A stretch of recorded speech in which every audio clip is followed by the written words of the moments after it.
सर्वे झालाय का? जो प्रकल्प आहे त्याच्याबद्दल काय मत आहे त्याचं? आता होणार आहे तो सर्वे. जिओलॉजिकल सर्वे हा प्रकल्प राबवण्याच्या अगोदरची गोष्ट आहे. हा. करतोच ना आपण, करणार ना. सर नाही, 82 नाही, पुनरावृत्ती तो होणार प्रकल्प या- 82ची पुनरावृत्ती 1% देखील होणार नाही. 1% देखील होणार नाही. प्रत्येक गोष्ट पारदर्शक पद्धतीनं, कारण हा प्रकल्प अतिशय वरिष्ठ दर्जाच्या पदाधिकारी असतील, माननीय मुख्यमंत्री असतील, माननीय उपमुख्यमंत्री महोदय असतील, यांच्यासाठी अतिशय महत्वाचा आहे. लाखो वारकऱ्यांच्यासाठी महत्वाचा आहे आणि त्यामुळे याच्यामधल्या पारदर्शकतेबद्दल कोणतीही तडजोड केली जाणार नाही. जिओलॉजिकल एन्व्हायरमेंटल याचे सर्टिफिकेट घेतलेत आतापर्यंत काय त्याच्यावर चर्चा मी अशा पद्धतीचे प्रश्न उपस्थित केले जाऊ शकत नाही. तुम्ही माझ्या आराखड्यामध्ये जेव्हा मी नोटीस काढेल, तुम्हाला जर ऑब्जेक्शन असेल ना, तर तुम्ही योग्य फोरम पुढे त्याला चॅलेंज करा.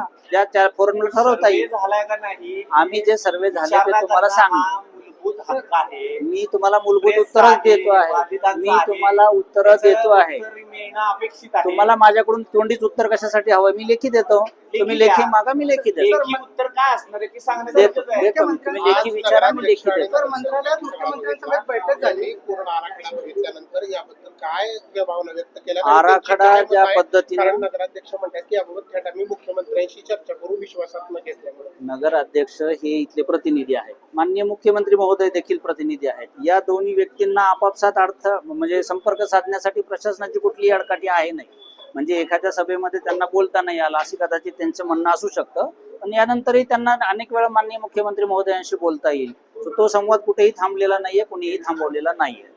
त्यांच्या भावना काय होत्या नगरसेवकांच्या? नाही, नगरसेवकांनी अतिशय चांगल्या पद्धतीनं आमची भूमिका समजून घेतली. त्यांचे काही प्रश्न आहेत, त्यांनी काही नवीन मुद्दे उपस्थित केले की जे आम्ही आराखडा तयार करताना आमच्या नजरेसमोर नव्हते, किंवा आराखड्यामध्ये जो एरिया आमचा आहे त्या एरियाच्या बाहेरचे देखील काही प्रश्न यामध्ये त्यांनी उपस्थित केले आहेत. आम्ही त्याच्यावर सकारात्मक विचार नक्की करू. मंत्रालयात तुमची आपल्या लोकप्रतिनिधी पुढे सादर झाला. प्रकल्पात किती बाधितांना मोबदला दिला जाणार आहे याबाबत काय सभागृहाचं म्हणणं आहे? समर्थन असणार आहे, स्वागत असणार आहे का हरकत असणार आहे? एकतर सगळ्यात महत्वाचा मुद्दा म्हणजे हा आमच्यासाठी पहिलं सादरीकरण होतं. म्हणजे इथला मी नगराध्यक्ष म्हणून किंवा स्थानिक लोकप्रतिनिधींना विश्वासात घेऊन हे पहिलं सादरीकरण आपल्याला बघायला मिळालं. या अगोदर कुठल्याही मिटिंगला कशालाही आपल्याला बोलवलं गेलं नाही. आताच देशमुख साहेबांनी सांगितल्यानुसार जेवढे लोक बाधित होणार आहेत त्या प्रत्येकाला त्या वर्गानुसार मोबदला देणार असं त्यांनी डिक्लेअर केलेलं आहे. पण आमचं एवढंच म्हणणं आहे की येणाऱ्या काळामध्ये बाधित जो घटक होणार आहे तिथं त्या प्रत्येक बाधिताला विश्वासात घेतल्याशिवाय कुठलीही कारवाई करू नये.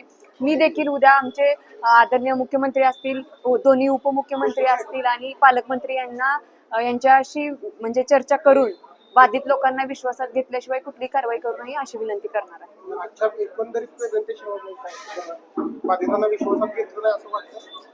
नाही, त्यांच्या म्हणण्यानुसार त्यांनी घेतलंय असं ते सांगितलं जरी असलं तरी जे म्हणजे एक जरी पर्सन नाराज असेल तर त्या व्यक्तीला सुद्धा त्याचं म्हणणं मांडण्याचा अधिकार मिळावा एवढे आमचे म्हणणं आहे. मोबदला किती प्रस्तावित केला?